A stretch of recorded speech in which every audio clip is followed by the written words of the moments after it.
Your earliest memory of hockey?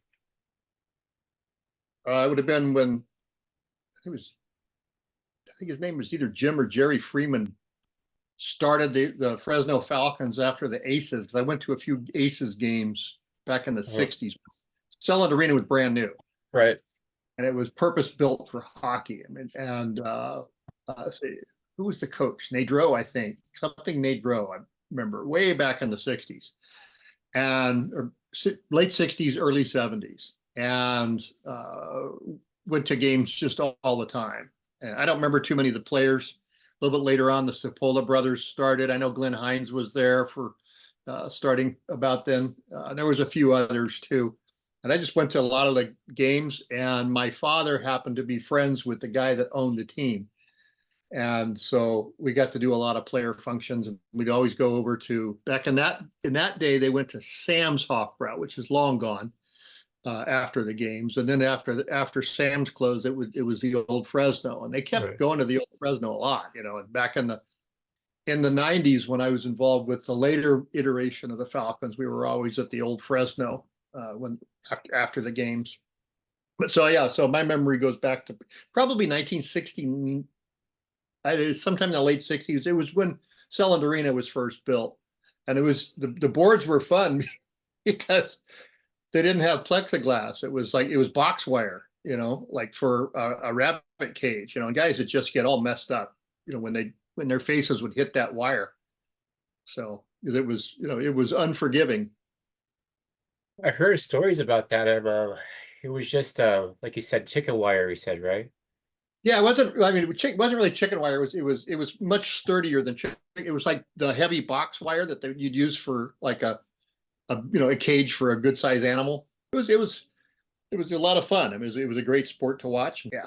And did you start playing hockey after that, or when did you start Yeah, I playing? did. I started playing when I was in junior high, I think. I went to Tenaya, and there was a guy that I went to school with who was actually from Minnesota, and him and some other people, they had this team that they played out of Visalia because you couldn't really skate here. And so I went and I played with them. I wasn't very good, because I kind of learned skating kind of later in life. But I played a lot of roller hockey too, and I had some other friends that played a lot of roller hockey. And then I got out of it for a while. Got back here in the early '90s, and got back into going to the games, got season tickets, and became more involved with the team. And they Well, were no longer green and gold then. They talk was. about that. You said more involved. You said had some in the Bud Long era. You were gonna develop a group to maybe purchase a team, and then Bud Long got won the Yeah, bid so that from was the. that was interesting. So I've got uh, the owner at that time. I forgot his last name. His first name was Bruce. He was a guy. He was out of somewhere he lived somewhere in Canada, and I don't remember where. But he also owned the Reno Aces, and he owned the Bakersfield Fog out of the ECHL. And I read so some information about that person, and I think he actually started the league, WCHL. Is that correct? that's correct. Yeah, And he did a lot of. He was really committed to. Correct me if I'm wrong. Like I've heard stories where like the Bakersfield didn't even have a practice facility. They had to go all the way to Simi Valley just to practice, and they that's played. right. And they actually, what they did was they have an old theater downtown. And they played like it was not the correct dimensions. Is that correct? It They was. It could. was the smallest ice you could manage, and it was up on the stage. And so everybody would sit at the back end behind one of the nets, and there was just a little bit of kind of like Gateway. The seating was kind of like Gateway. I see. And we would go down to a lot of those games, a whole bunch of us. And so John Oliver was the coach, Right. and it was his idea to form this group of individuals, and it was local area business people, and the idea was to promote sponsorships and season tickets to make the team viable. And it wasn't a booster club because they already had a booster club, and they were pretty successful, and they were very active, and they did all kinds of fun things. We weren't boosters because we weren't into that. We were older, and we were business people, and so we were kind of recruited and had a couple of meetings. I don't even remember where they were. May have been at the probably at the Hofbrau, right? And Okay. and this was John Oliver's brain. That was his brainstorming idea, and we were called the Redliners. Okay. So, and I was one of the officers. And let's see, Ray Linker was the president, and there was a couple other people. There was another attorney. I don't remember his name. And so anyway, so we did that, and we were pushing season tickets. And in order to be a member of the Redliners, you had to be a season ticket holder. And so we would go out and find other business people. And, hey, your business needs to have tickets for the Falcons. And we actually sold quite a few tickets. Yeah, hey, you do business with me. I got some great seats at the hockey game. So here's a couple of tickets for Saturday night. So that's kind of what it was, and just getting other people who liked it, and getting folks to buy tickets. And I also, at that time, in addition to what I was doing, me and another guy owned a small computer business. This was back in the days of DOS, and Windows was brand new, and there was this little thing called the internet that was kind of new. So anyway, we did a lot of stuff, selling computers and a lot of business for businesses mostly, not for personal use, but also setting up local area networks so people could hook computers together so they could share work, right? Which was very novel. So everybody could share a printer rather than having a printer for everyone, for a little office. Okay. And then the internet came about, and at that time, and I had taken a bunch of classes on how to do that and how to code web pages. So I was building web pages.